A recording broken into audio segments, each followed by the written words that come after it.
There will be no announcement, no vote, no revolution. But somewhere between convenience and dependency, power is shifting. Right now, some of the most advanced AI systems in the world are being developed by companies like OpenAI, Google DeepMind, Microsoft, Meta, not governments, not citizens, corporations, and the most powerful intelligence tools in human history are being integrated into systems you use every single day, quietly. You wake up, the world outside is quiet, still cloaked in the soft, gray light of dawn. In this moment, there's a sense of peace, a feeling of a fresh start, a blank slate. But the slate isn't blank. Before your day has even truly begun, a silent, invisible force has already been at work, preparing the world you are about to enter. It has been calculating, sorting, and arranging the reality that will be presented to you, tailored with an intimacy that is both remarkable and deeply unsettling. You check your phone. It's a modern ritual, an almost unconscious reflex. This small, glowing rectangle is your primary window to the world. But a window can be shaped to show only a specific view. With this single action, you are not just checking messages or news, you are plugging your consciousness into a vast, intelligent architecture. An architecture that has been waiting for you. Your feed is curated. It's a river of information that feels infinite, yet every single drop has been selected for you. It's a bespoke reality, assembled from the digital ghosts of your past actions. Every like, every pause, every share has been a vote, telling the system what you want to see more of. It's a mirror, but a mirror that only reflects the parts of you it wants to amplify. Your search results are ranked. When you ask a question, you are not receiving a universal answer. You are receiving an answer deemed most relevant.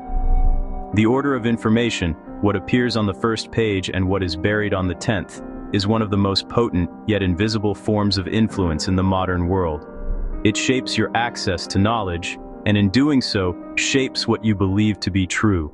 Your ads are personalized. They are no longer clumsy generic broadcasts.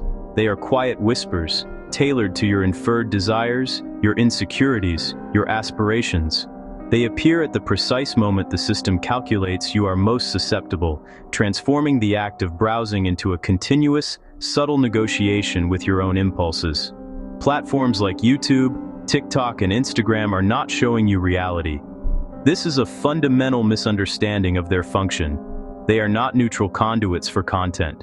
They are complex systems designed for a single, overarching purpose. They are showing you optimized probability. They are showing you the version of the world most likely to hold your attention for the longest possible time. It's a statistical landscape, a reality by numbers where the most engaging version of events always wins. To achieve this, AI systems track everything. Every second of watch time, every flicker of an emotional trigger inferred from your interactions, every deviation in your established behavioral patterns.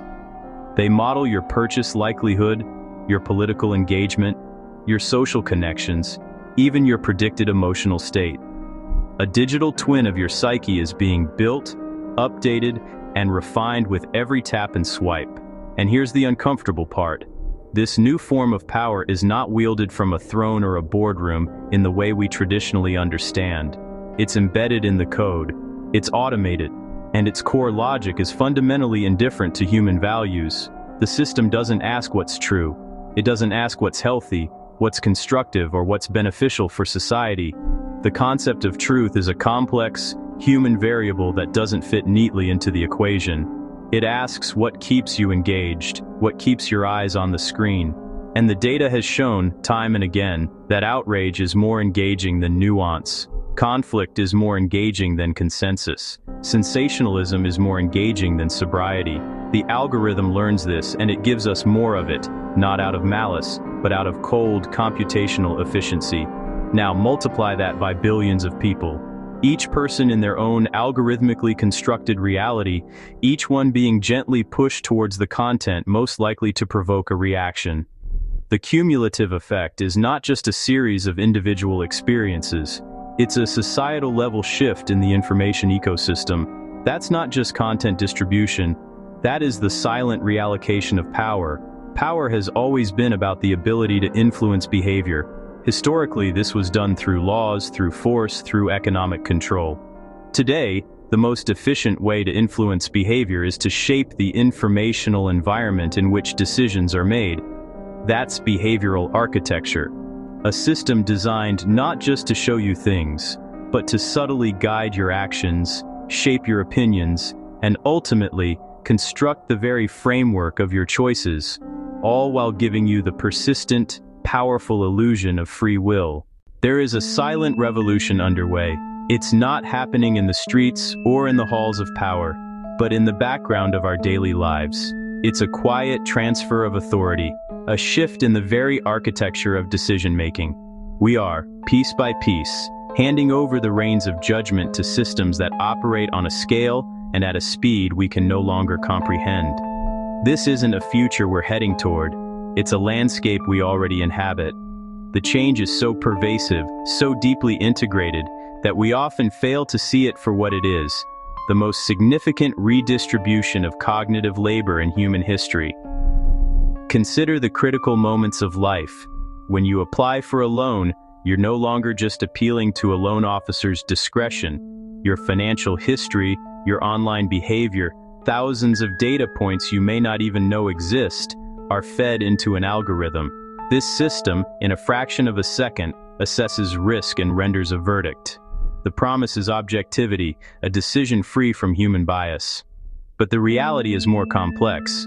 The AI learns from historical data, and if that data reflects past inequalities, it can learn to perpetuate them, creating a feedback loop of exclusion, all under a veneer of impartial computation. When you seek a new job, your resume is likely first read not by a person, but by an applicant tracking system.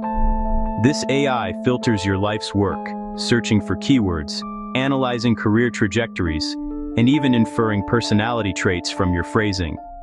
It decides who is qualified enough to merit human attention. A single turn of phrase, a non-standard resume format, or a gap in employment can render you invisible to a potential employer. The human gatekeeper has been replaced by a digital one, and its criteria are often opaque. This delegation of judgment extends to matters of national security.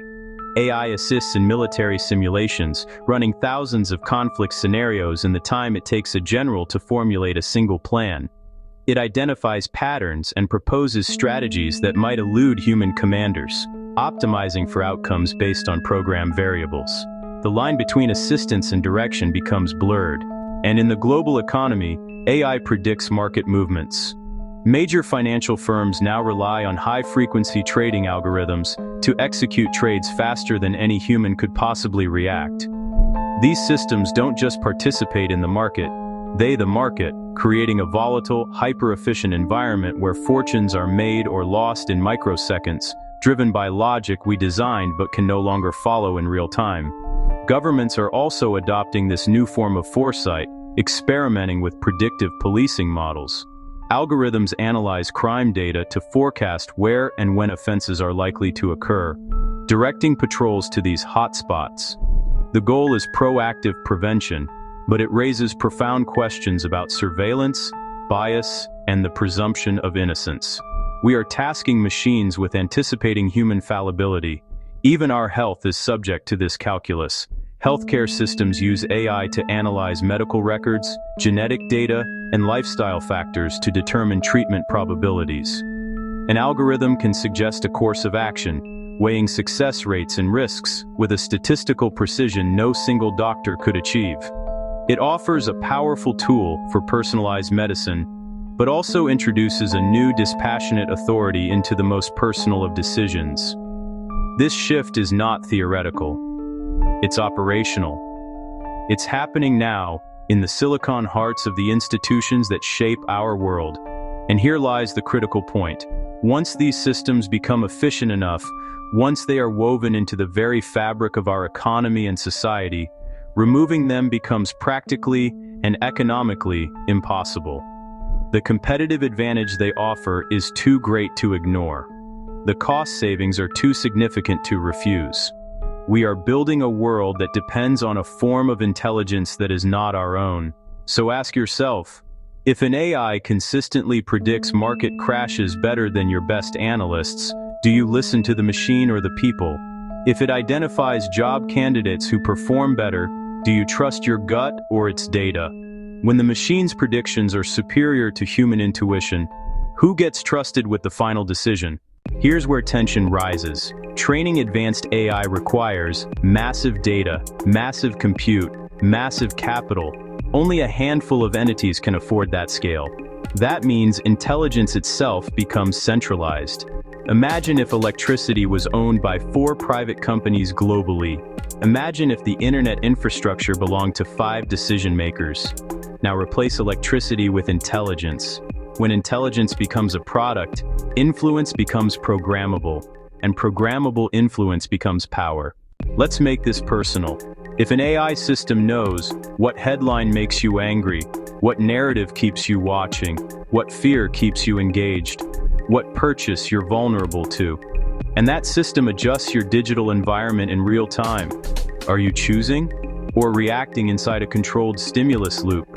Control doesn't feel like chains anymore. It feels like personalization, and that's why it works. The future divide will not be political. It will not be geographical. It will be cognitive. Class 1, people who understand how AI shapes systems. They leverage it, they adapt, they build with it. Class 2, people who consume outputs without understanding architecture. One group shapes reality, the other experiences it. And the terrifying part? Most people don't even know the shift is happening. Once AI systems are deeply embedded in financial markets, healthcare diagnostics, defense modeling, infrastructure management, media ecosystems, turning them off would mean economic collapse, operational chaos, strategic vulnerability. So they won't be turned off, they'll be upgraded, expanded, normalized, and slowly accepted as authority, not because they are evil, but because they are efficient. AI is not your enemy. The narrative of a rogue intelligence, a conscious machine turning against its creators, is a powerful and compelling fiction. It's a story we've told ourselves for a century, from pulp novels to blockbuster films. It gives our anxiety a face, a tangible villain to rally against. But this fiction, however entertaining, is a dangerous distraction. It pulls our focus toward a phantom menace, a sci-fi spectacle that may never arrive, while the real, more subtle danger is already here, quietly reshaping our world from the inside out. The true adversary isn't a silicon consciousness awakening in a server farm, but ignorance is. Ignorance is the blindfold we wear willingly. It's the comfort of not knowing, the convenience of outsourcing our thinking, the quiet acceptance of systems we don't understand. It's the assumption that the complex machinery governing our lives, from the news we see to the opportunities we get, is neutral or even benevolent. This ignorance isn't a lack of intelligence, it's a lack of attention. It's a collective turning away from the difficult questions, a societal shrug in the face of unprecedented complexity. And in the space created by that inattention, new structures of power are being built, brick by digital brick. The real threat is not machines becoming conscious, it's humans becoming passive. It's the slow, almost imperceptible erosion of our agency. We are becoming passive consumers of algorithmically curated realities, our choices gently nudged, our opinions subtly shaped, our attention managed and monetized.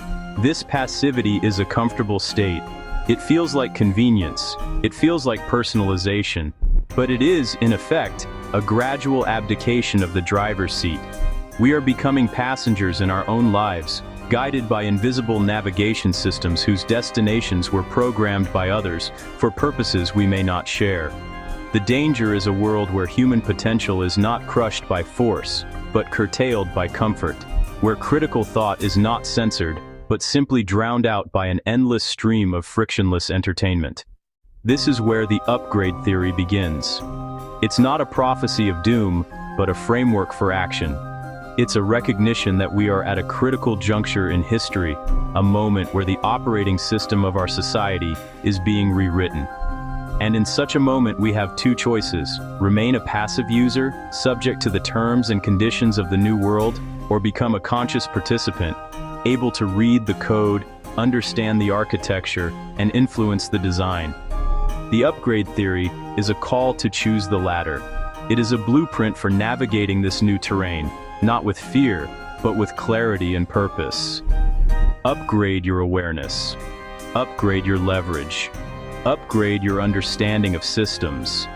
First, upgrade your awareness. This means learning to see the invisible architecture around you. It's questioning why you see a particular post, why a certain product is recommended, why a news story is framed in a specific way. It's developing a literacy for the digital age. Second, upgrade your leverage. This is about understanding where you have influence. As a consumer, a citizen, an employee, or a creator, your attention, your data, and your choices are the currency of this new economy. Learning how to use that currency deliberately is the foundation of modern power. And third, upgrade your understanding of systems. This is the deepest level.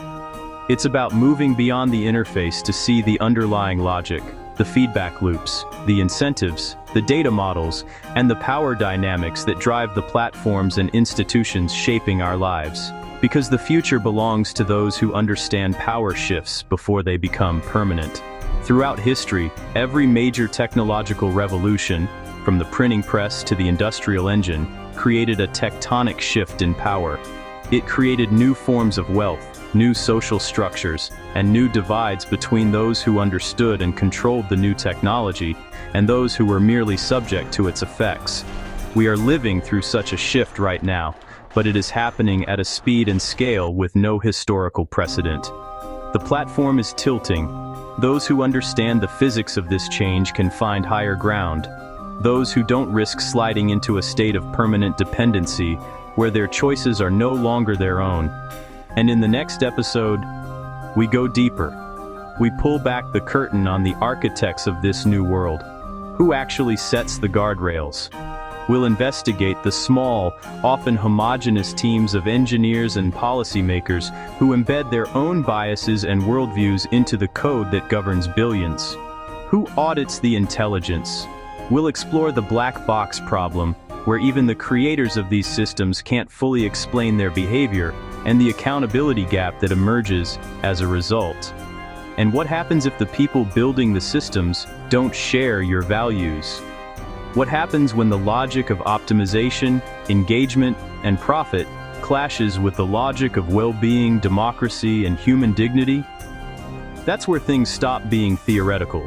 That's where code becomes culture, where algorithms become destiny.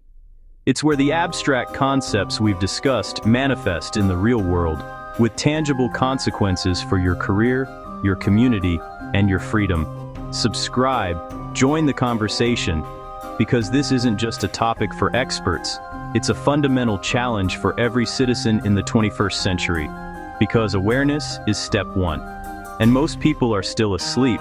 They are scrolling, clicking, and consuming, unaware that the ground is shifting beneath their feet. But you are not. By watching this, you've already begun the process. You've taken the first step out of the passive majority. The upgrade has already started. The question now is how far you're willing to go.